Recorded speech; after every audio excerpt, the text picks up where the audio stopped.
Le montage financier d'un partenariat public-privé, alias PPP, pour la construction et la rénovation de 8 collèges en Indre-et-Loire a été jugé pertinent par la mission d'appui au partenariat public-privé, un organisme qui dépend du ministère de l'économie.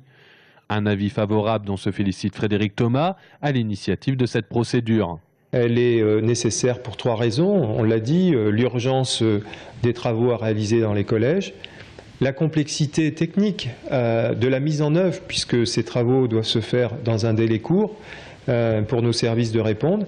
Et puis la troisième raison, c'est l'aspect financier, puisque ça nous permet d'étaler cet investissement dans le temps. Le coût avoisine les 55 millions d'euros, que la procédure soit 100% publique ou relève d'un partenariat public-privé. Mais pour le syndicat CGT du Conseil général et la Convergence Service Public, un PPP, c'est d'abord une collectivité publique qui perd la main.